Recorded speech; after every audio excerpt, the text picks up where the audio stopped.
ሰላም ጤና ይስጥልኝ ክቡራትና ክቡራን የዩቲዩብ ቻናል ቤተሰቦች፣ በቅድሚያ ወደዚህ ቻናል እንኳን ደህና መጣችሁ እያልኩኝ ለዚህ ቻናል ደግሞ አዲስ ከሆናችሁ ሰብስክራይብ ምትለውን በመጫን ቤተሰብ ይሁኑ።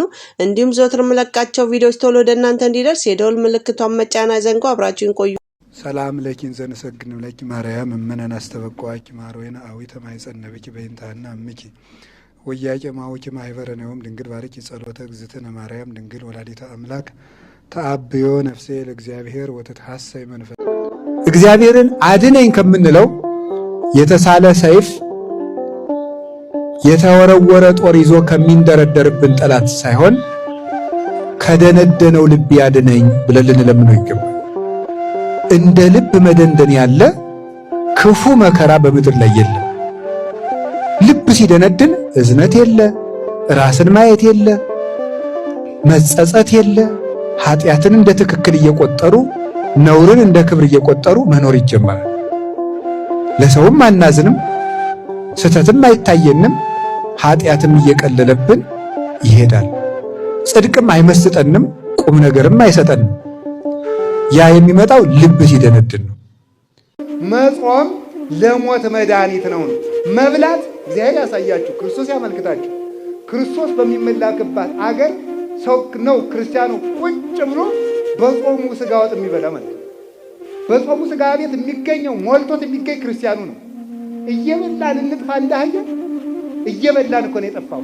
ብንጾም መከራ ከኛ ላይ ይቀልልናል። ስለዚህ 3 ቀን የታወጀው በ3 ቀን ውስጥ ሊሞቱ የነበረው ሞት የተነሳባቸው እነሱ ላይ ሊነድ የነበረው እሳት እግዚአብሔር እሳቱን አውርዶ እንጨቱን ብቻ ቅርንጫፉን በልቶ እንዲሄድ ያደረገው በእነሱ ላይ የመጣው እሳት ከቅርንጫፉ ላይ የተመለሰው የሞት መድኃኒት ጾም ነው።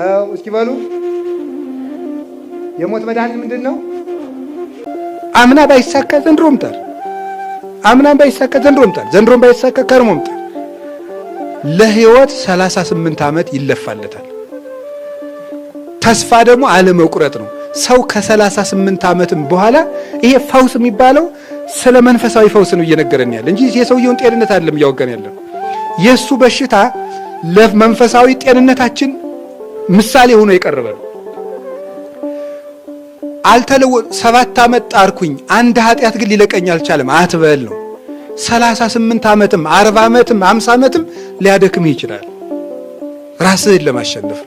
ስለዚህ መለወጥ ግን አይቀርም። አልለወጥም እኔ እንደው አልለወጥም አትበል።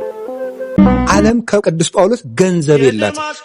ጳውሎስን መጥለፊያ አልተገኘም። ሐሳቡ ሰማያዊ ነው፣ በሹመት አትጠልፈው። የመላእክት ባልንጀራ ነው። ሁሉንም እንደ ጉድፍ ቆጥረዋለሁ፣ ለእኔ ትርፌ ክርስቶስ ነው ይላል። ይቻልም የቅዱስ ጳውሎስን ሩጫ በሞት አስፈራርታ ማስቀረት አትችልም። ምክንያቱም ቅዱስ ጳውሎስ ሞት ለእኔ ጥቅም ነው፣ ሕይወትም ክርስቶስ ነው ይላል። ተከራክራ አትረታውም። አንደበቱ ክርስቶስ ወንጌል አይታሰርም እያለ አሰምቶ ይናገራል። ወህኒ ቤት ውስጥ ነው የክርስቶስ እስረኛ ከሚሆን ከጳውሎስ የተላከ መልእክት። በዓለም ከመሸለም ይልቅ ክርስቶስ የታሰሩበት ሰንሰለት ምንኛ ውብ ነው ይላል ቅዱስ ዮሐንስ አፈወርቅ። ከክርስቶስ ጋር መከራ መቀበል ከፈለግ ስለት ሰይፍ ብቻ አይደለም። የሚነቅፉህንና የሚሰድቡህን ሰዎች ሁሉ በምህረትና በይቅርታ ካያቸው አንተ ከክርስቶስ ጋር መከራ እየተቀበልክ ነው ይላል። ፈተና በመጣብን ጊዜ እግዚአብሔር እንደሚወዳችሁ ተመልከቱ። እውነቴን የምነግራችሁ ጌታ ሆይ ለምንድን ነው እንዲሁ አክስቴም ሳምንት ዕለት ሞተች፣ እናቴ ደግሞ የዛሬ ወር፣ እንደገና ደግሞ የዛሬ 2 ወር ከስራ ተባረሩ፣ እንደገና ደግሞ ይሄ ቀደረ ተቃጠለብኝ፣ እንደዚህ አለብኝ፣ ጠልታኝ ነው ወይ እባክህን ወይም እባክሽን ልጄ ወደ ቤቴ ኑ ማለት ነበር። እንዲህ አድርገህ ትፈልገኛለህ ወይ? ራስቼህ ስለኖርኩ እማስታውስበት መከራ ሰጠኸኝ ተብሎ ነው መመስገን ያለው። አንተን እንዳስታውስህ የመጥሪያ ደብዳቤ ላክልኝ ነው። መጽሐፍ ቅዱስን ደብዳቤ ጽፎ ላከ፣ ንስሐ አባት ላከ፣ መጽሐፍትን ጽፎ ላከ። በቅዳሴ ጠራን፣ በትምህርት ጠራን፣ በመዝሙር ጠራን። ወንድሞቻችን ሲመጡ በመከራ ጠራን፣ አልተመለስም። መጨረሻ ላይ ደግሞ የመከራ መልእክት ይልካል። እባካችሁ ኑ ነው። ለምኖ የሚያድን አምላክ እንደ እግዚአብሔር ያለ አለ? ለምኖ እኮ ነው የሚያድን። አሁን ሙሴን አላያችሁትም? እንዴት አስፈራርቶ መመለስ እንዳፈለገ። እስራኤል ጣዖት ሲያመልኩ ሙሴ አቤት ተወኝ እጄ ላጠፋቸው። አሁን ሙሴ እግዚአብሔር ጨብጦ ስር ይዞት እጄ ላጠፋቸው ነው። እንዲሁ እኮ ይገርማል እኮ እግዚአብሔር የሚያደርገው ነው። ኧረ ተው አታጥፋ። እንዲህ ማብላት ሲያቅተው ጊዜ በረሃ አምጥቶ ጨረሳቸው ነው የሚለው አለ ሙሴ። እግዚአብሔር እንዳይሰደብበት ነው እሱ። 40 ዓመት ማብላት ሲያቅተው በረሃ አምጥቶ ጨረሳቸው ነው የሚሉ አሉ። እንዲያውም እነሱን አታጥፋ አባቶቻችን ሲተረጉሙ አሁን እግዚአብሔር ሊያጠፋቸው ወዶ አይደለም ሙሴ እንዲሰራቸው እንዲቀጣቸው ብለው ነው እንጂ ይላል። እንግዲያስ ሂድና ቀጣ አለው። ሰርቶ ቀጥቶ እስራኤልን ወደ ራሱ ሰበሰባቸው። በማስፈራራት እንድንመለስ እግዚአብሔር ክፉ ነገር እንዲመጣ ያደርጋል። ከቃሉ ጋር ናችሁ? ከቃሉ ጋር ናችሁ? እግዚአብሔር ከሁላችን ጋር ይሁን። ገንዘብ ወዳጅ ሰው እና ቀናተኛ ሰው ገንዘብንና ተግባርን እንደ ዝናብ ብታዘንብለት ማመስገን አይወድም ይላል ቅዱስ ዮሐንስ አፈወርቅ። አይወድም። ጥሩ ጥሩ ብሎ ዝም ይላል። ነውር ነው። እንደዚህ አይደረግም። ማመስገን ይገባል። ሰዎች ሲመሰገኑ እርር ማለት። እኛ አለማመስገን ሌላ ችግር ነው። ደግሞ ሰዎችን ሌላ ሰው ሲያመሰግናቸው ምን ማለት? እርር ማለት። ገብታችኋል? እርር ማለት ወይ ወጥተን እንሄዳለን ወይ ወጉን እንለውጠዋለን። አቤት አቤት አቤት አቤት አቤት ገሌ ሲባል ምን እንላለን?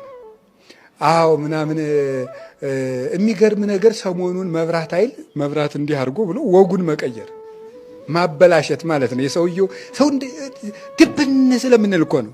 ረፍ ሲያደርግ ስለሚያደርገን አይጣል ነው ማምላክን አይጣል። ይሄ ከፍተኛ በሽታ እኮ ነው። በሽታ ነው ይሄ። አይ ዘመዶቼ ስንቱ ይነገራል፣ ስንቱ ይነገራል መሰላችሁ። እግዚአብሔር ከሌለበት ሀብት እግዚአብሔር ያለበት ድህነት ይሻላል። እግዚአብሔር ከሌለበት ርስት እግዚአብሔር ያለበት ስደት ይሻላል። እግዚአብሔር ከሌለበት ነፃነት ከእግዚአብሔር ጋር መታሰር ይሻላል። እግዚአብሔር በሌለበት ዓለም ከመኖር ከእግዚአብሔር ጋር መሞት የተሻለ ነው። እግዚአብሔር ከሌለበት ሽምግልና ክርስቶስ ያለበት ሕፃንነት ይሻላል።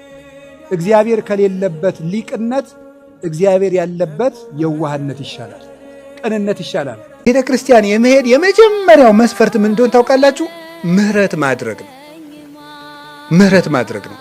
ምህረት የሌላቸው ሰዎች ምህረት አያገኙ እና ምህረት ማግኘት አለ። ቤተክርስቲያን ስትሄዱ ቤተክርስቲያን ማንንም የሚከስል ሌና ሊኖረን አይገባም።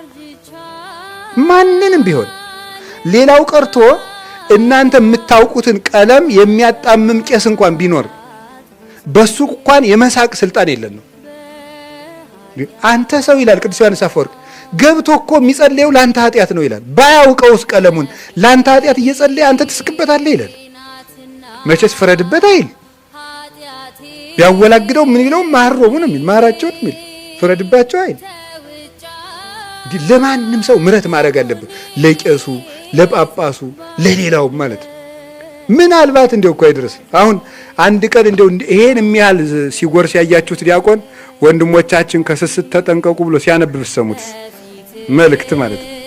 ወይም 2 እንጀራ ከእናንተ ቤት የጨረሰ ቄስ ስስት አትሳሱ ሚል ቅዳሴ ላይ ኤሪያ ወገኛ መጀመሪያ ራስን አትሉ እያስቀደስን ሲሰክር ያያችሁት ቄስ ቢኖር የሆነ ነገር ሲያደርግ ሲቀድ ምሕረት እግዚአብሔር እኛን ምሕረት ሊያደርግልን ሂደን እኛ በሰው ፈርደን ወገኛ እኛን ከመምከር በፊት ራሱን ባስተካከለ ብለን በሰው ፈርደን ፍርዳችንን ተከናነን ቤታችን እንዲሁ እኮ ይገርም።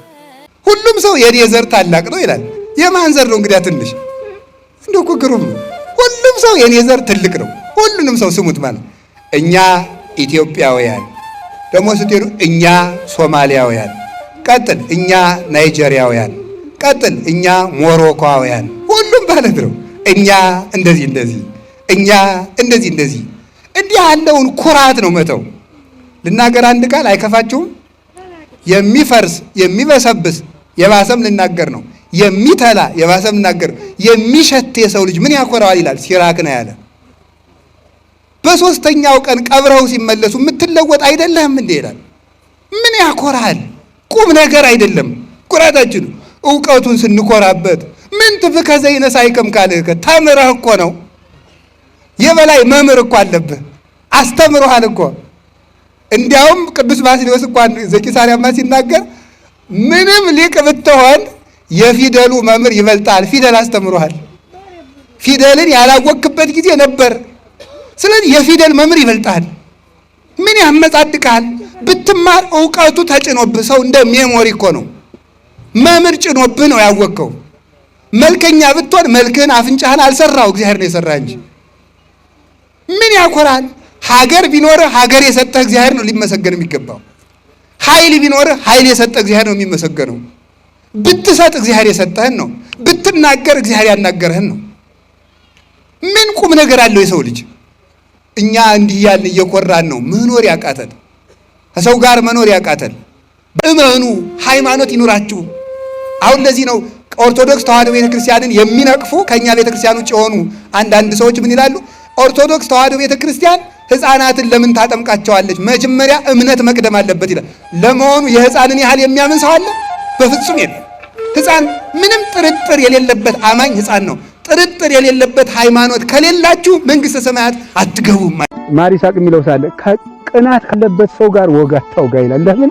ባወጋኸው ቁጥር ነገርህን እንዲህ ለማለት ፈልጎ ነው እያለ ይሰነጥቅብሃል ይላል። ስታወጋው ራሱ ምን እያደረገ ነው? እየሰነጠቀ ነው የሚሰማው። አሃ እንደዚህ ያለኝ እኮ ለካ እንደዚህ ነው እያለ እየሰነጠቀ ነው ይሰንጥቀውና ማለት እንዲሁ ዲያብሎስን ማለት ይሄ ነው።